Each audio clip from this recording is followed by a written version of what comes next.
Hello, and welcome to Soothing Pod's Sleep Stories. My name is Chris, and tonight I will be your guide as we embark on a journey that will begin on the snowiest mountain peak of Scandinavia, continue down through pine forests and into the evergreen valleys, and finally take us all the way to Asgard, the kingdom of the Norse gods. But we will not be embarking on this journey alone. We will be joining Skadi, the goddess of winter, as she heads to Asgard for a very important reason.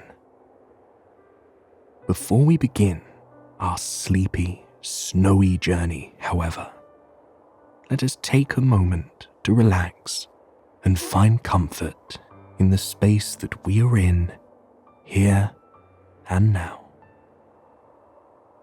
Close your eyes and find a comfortable position on your mattress.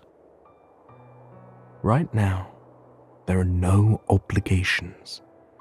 There is no to-do list. Simply close your eyes and listen to the sound of my voice, allowing your body to relax and rest. In time, the sleep will come. But for now, just trust that by closing your eyes and breathing deeply, you are giving your body everything it needs at this moment. With your eyes closed, try to picture your room. Imagine where the furniture is around you. Imagine the colors of the walls, of the stand, of the curtains by the window. Picture the little objects and creature comforts that are resting beside you on your nightstand. Their size and color, and the texture of them. Now that you have that outline that you've drawn in your mind, turn that imaginary gaze toward the ceiling.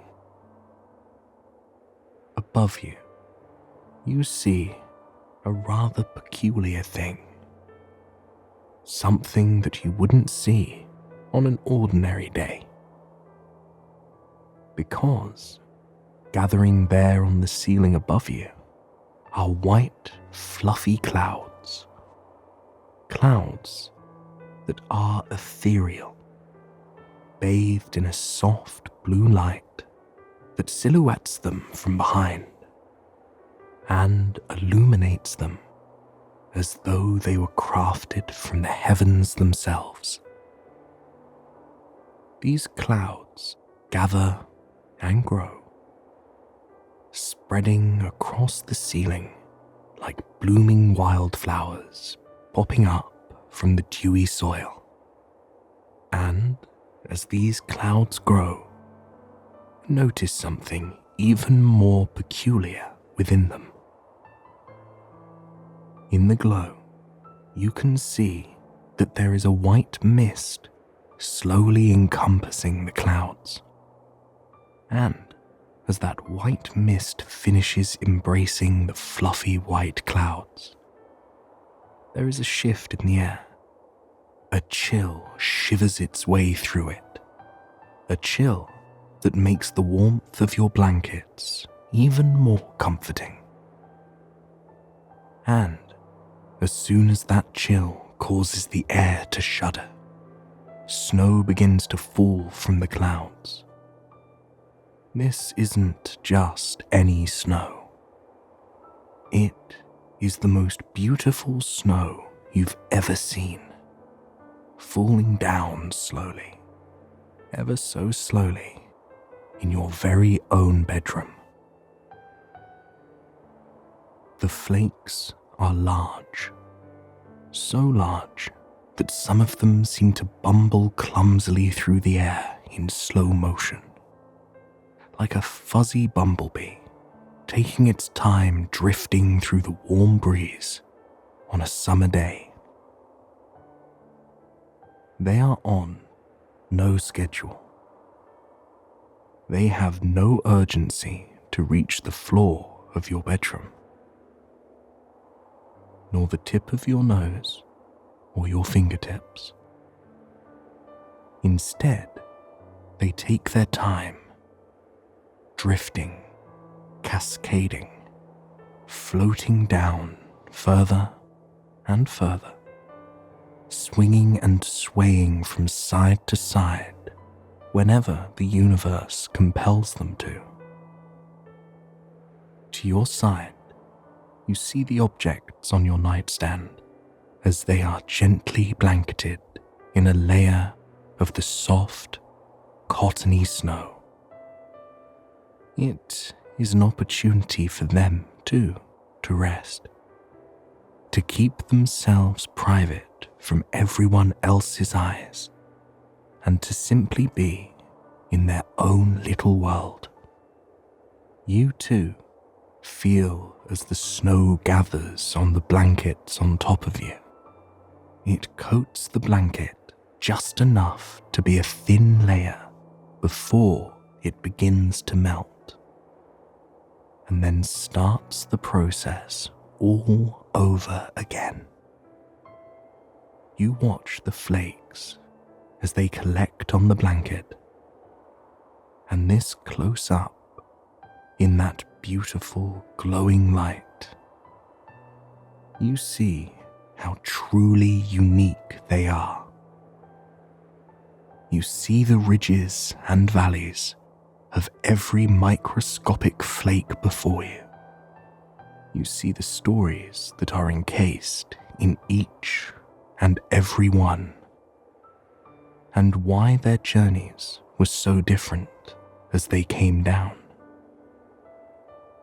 Why they took their own path on the breeze, but also why they all took their time. They are in no rush, for they will end up exactly where they are meant to be. Tonight, we are going to be like the snowflakes together.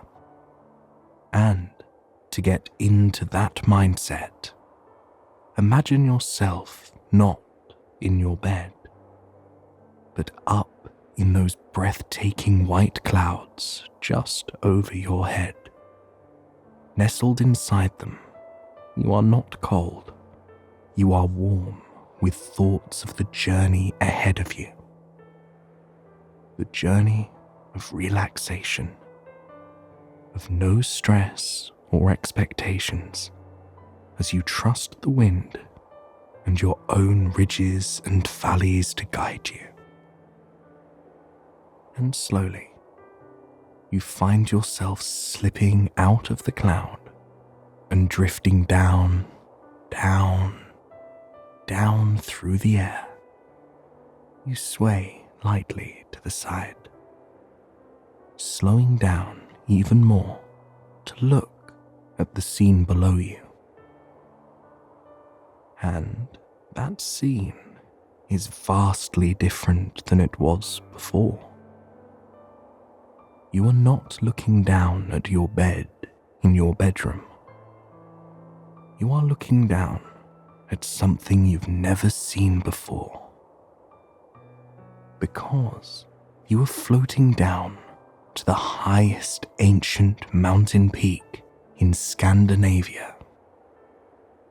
Floating down to Trimheim, the grand hall where the snow never melts.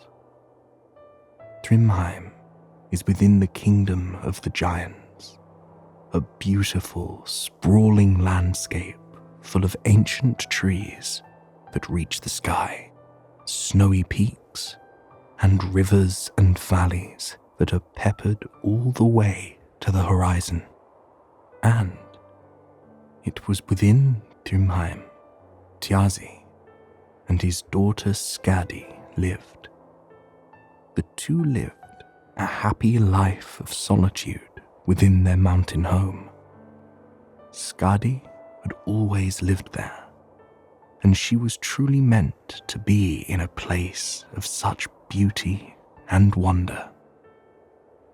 Skadi was certainly the goddess of winter. From a young age, she took to the snowy mountains like they had been crafted from the earth just for her. As a toddler, she would waddle out of the house and into the snow. She would plop down and roll around in the piles, grabbing fistfuls of the fluffy white snow and giggling with glee at the feeling it left on her tiny little fingertips. She would frolic along the mountain tops, swinging her arms and singing to the heavens as those slow, heavy flakes made their way down to dust her in a thin layer of sparkling ice and snow. They would coat her dark black eyelashes, painting them into icicles next to her darling blue eyes. They would stick to her hair and decorate it like hundreds of small flowers, all glistening in what little sunlight could leak in through the clouds. Skadi never grew cold in this beautiful snow. It didn't matter how much the wind brushed against her skin, or how dark the nights became. When she was out in the wilderness where she belonged, she felt the warmth of her home inside of her. It was a gift, she thought, though her father didn't quite share that sentiment. Many nights, Skadi's father would journey out into the wilderness to find his daughter.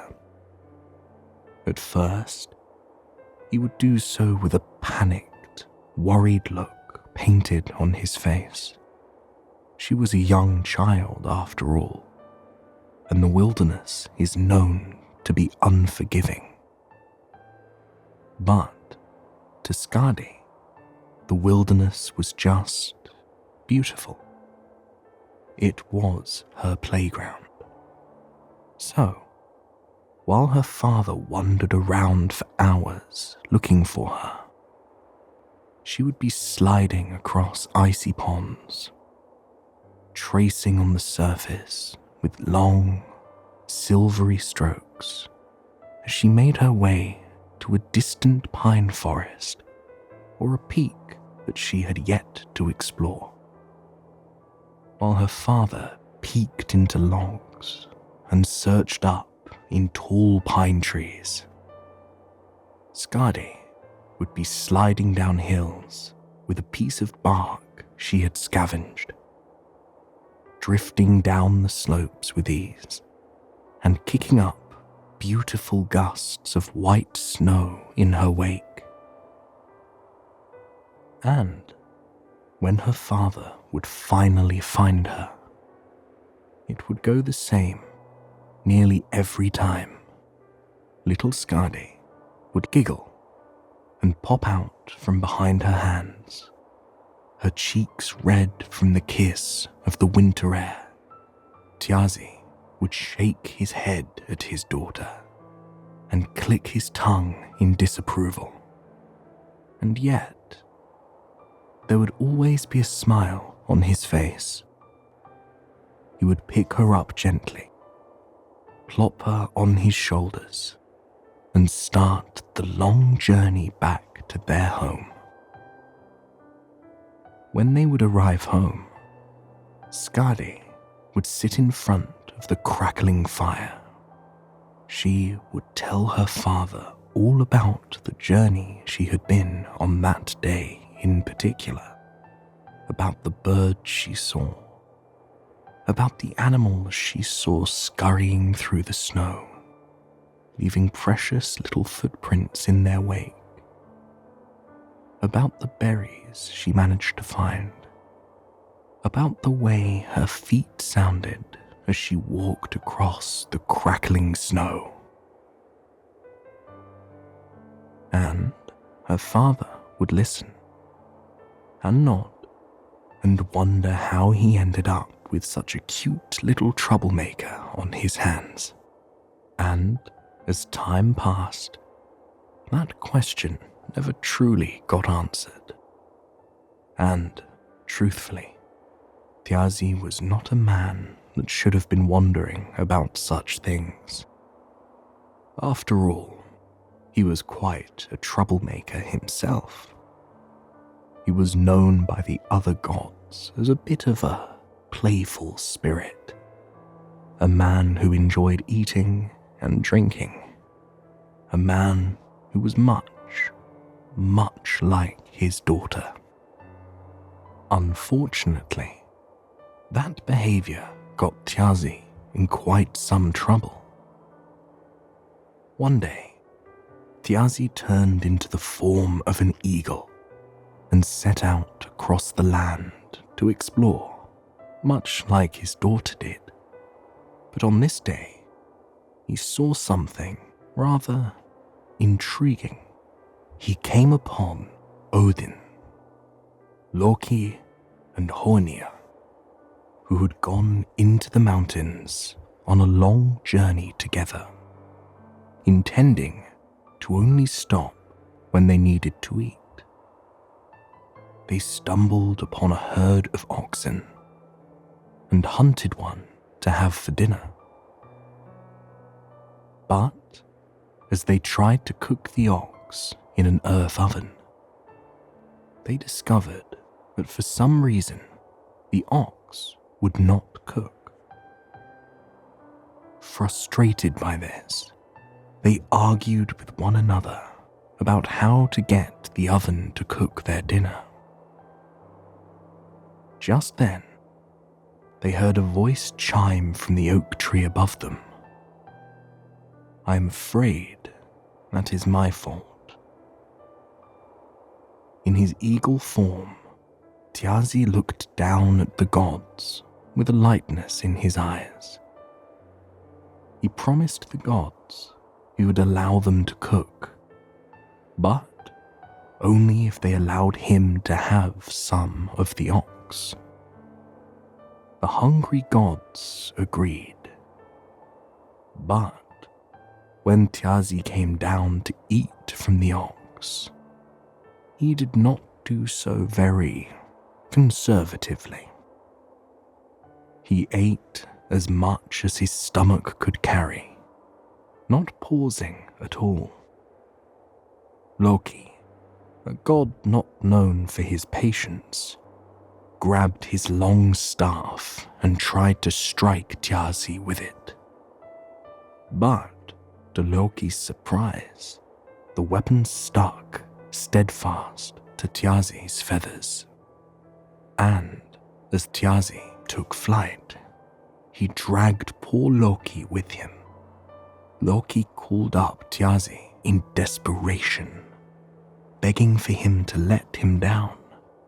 Thiazi, knowing he had the upper hand, told Loki that he would let him go on one condition. He wanted Idun, the beautiful goddess of youth. Loki agreed quickly, and the deal was sealed. Thiazi put the god down and flew back home to prepare for the arrival of Idun. But the arrival of his wife would prove to be life-changing for Thiazi, and not in the way he was expecting. Being the goddess of youth, Idun was the reason the gods stayed young. Her apples allowed for immortality, and she was extremely important to the gods. Ever the trickster, Loki convinced Idun to leave Asgard by telling her he had found apples similar to hers in the nearby forest. Confused by the possibility of such a thing, Idun snuck out of Asgard with Loki, only to be grabbed by Thjazi in his eagle form moments later. Thjazi was overjoyed. He had not only immortality, but one of the most beautiful women in all the land.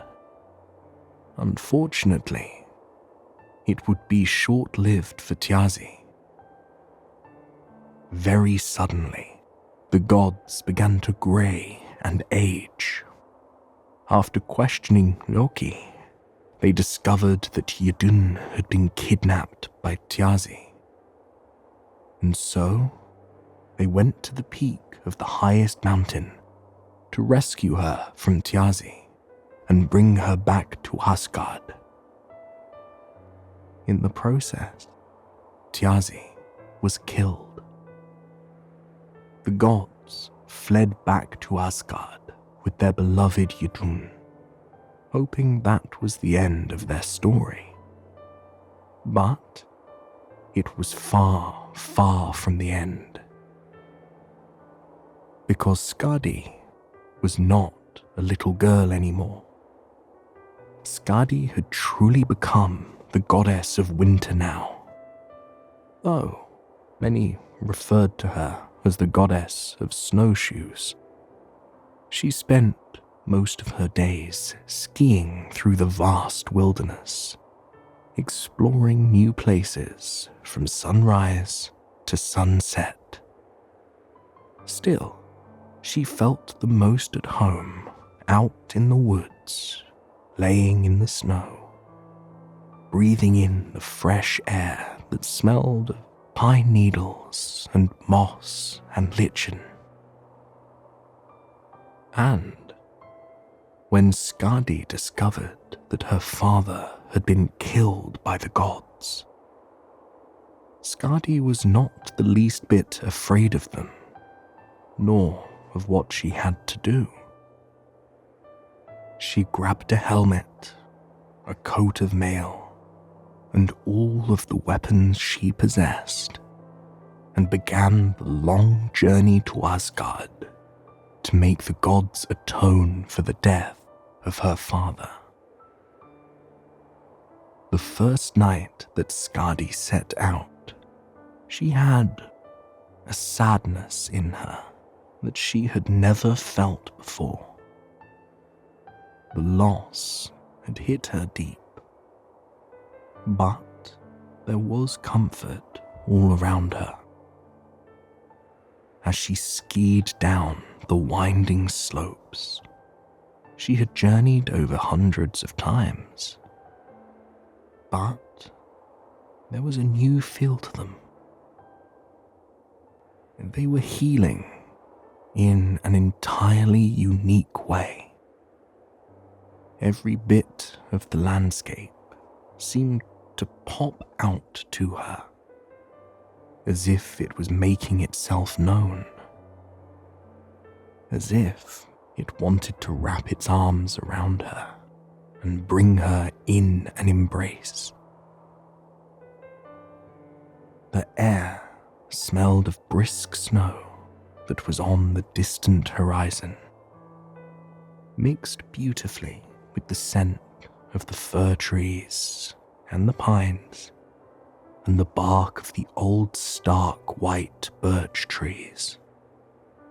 Trees that had been standing here since she was a small child to welcome her home wherever she went. She turned her gaze up to the sky, where dozens of birds made their way to nests scattered throughout the mountains. She loved watching the birds dip and dive as they played games up in the air, and even more, she loved when they would all collectively stop for a moment, when she could see the delight in their eyes as the birds relaxed and let go of maneuvering through the wind, instead allowing the breeze to carry them wherever it pleased. She swore their wings sparkled against the sun differently whenever that happened, as if they had found true freedom, as if they had found their real home. And down below, she saw snapshot glimpses of the life of the creatures in the forest. Arctic foxes that pranced through the forest with the grace of goddesses themselves. She loved watching as their fluffy tails swung side to side when they ran, filling every space they entered with such beauty and wonder. And when there were the reindeer, the sweet, beautiful reindeer, they had a gentle nature to them. Whenever she sailed by on her skis, they would raise their heads to meet her gaze and watch her go. She felt somehow protected by them. Skadi skied like that all day, taking in the beauty of the surrounding nature to soothe her soul and mend her heart. She knew she would never be alone out here, that she could always come outside for comfort. But soon, the sun was slipping down over the horizon.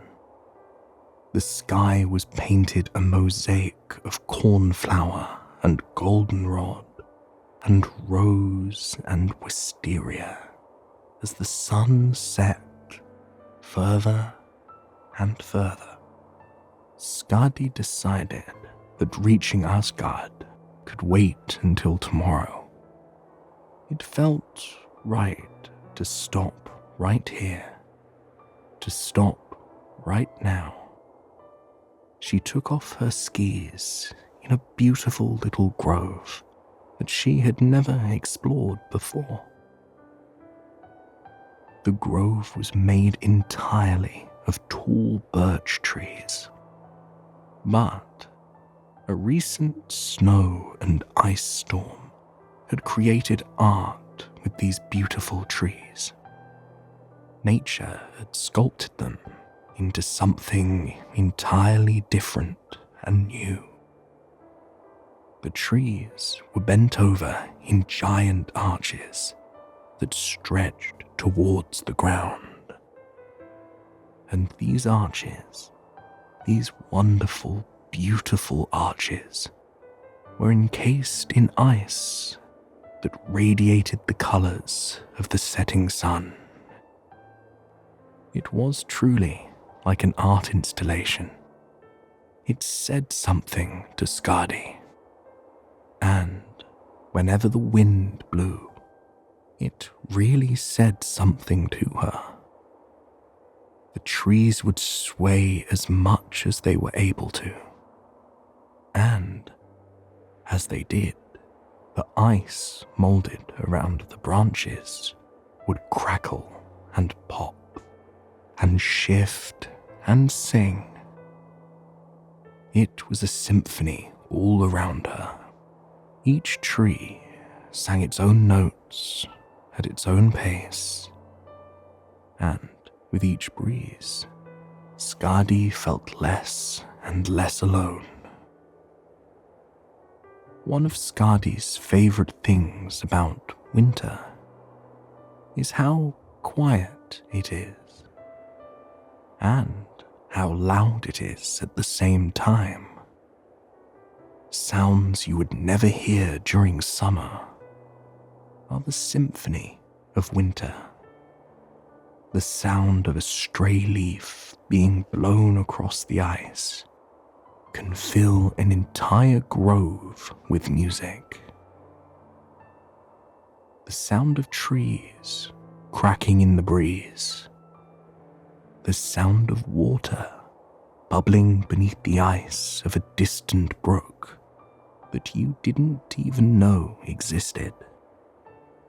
It was as if the rest of the world was put on mute, and nature was allowed to play its songs to the universe in a way it wasn't able to in the other seasons. And that night, as Skadi sat by the crackling fire she created, nature was certainly singing to the universe. Overhead, a great grey owl called into the night air. The sound was both haunting and beautiful, echoing to the mountains in the far distance and tickling the ears of every creature it passed along the way. Skadi looked up at the great grey owl in all of its beauty. It was a truly beautiful creature. Its feathers were marbled with grey and brown and stark white, all the colours it needed to blend in with the landscape of the mountains this time of year. Its feathers wrapped around it, keeping it warm, even though Skadi could see the breath of every call the owl made rise into the air like steam off a cup of a hot Earl Grey tea. Skadi watched the owl sing its song for quite some time. Behind it was a clear, starry night. The full moon cast its silvery light across the snow in the most breathtaking way. The world was illuminated, washing everything with a sense of peace. Skadi found herself gradually falling asleep to the sound of the great grey owl and the bubbling brook and the crackling, shifting, singing birch trees all around her. And when the sun rays kissed her face in the morning, she felt like she had been renewed. She continued the journey to Asgard, though she didn't have long to go now. She had reached the valley where Asgard could be found, and because of that, she was forced to abandon her skis and leave them for the journey back, whenever that may be. Walking across the grass was an entirely different feeling. Here, it was late summer, and that meant the breeze was lush with the aroma of ripe apples and fields of clover and daisies.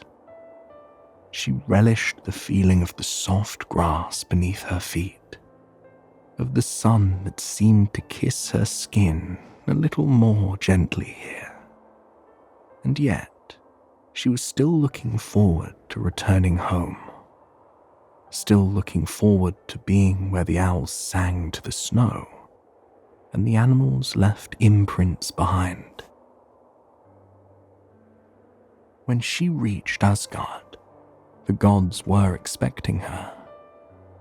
Asgard was a beautiful, breathtaking place, a place of wealth and comfort, mixed with the ethereal beauty of nature. Skadi didn't find it a particularly fitting place for the gods on that day, but those feelings would gradually shift. She barged into the room where the gods were, unafraid of approaching them. She was a woman of bravery, a woman who knew where she belonged in the world. She told the gods that she demanded compensation for the loss of her father. It took some time to reach an agreement, But, in truth, the other gods feared the fierceness of Skadi. She was renowned with a bow and arrow, with a weapon of any kind, and her upbringing in the wilderness had made her hardier than anyone else in the kingdom. Skadi decided that she would like two things from the gods.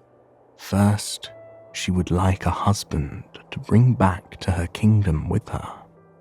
And secondly, she would like the gods to make her laugh. It was the least they could do after the pain they caused her.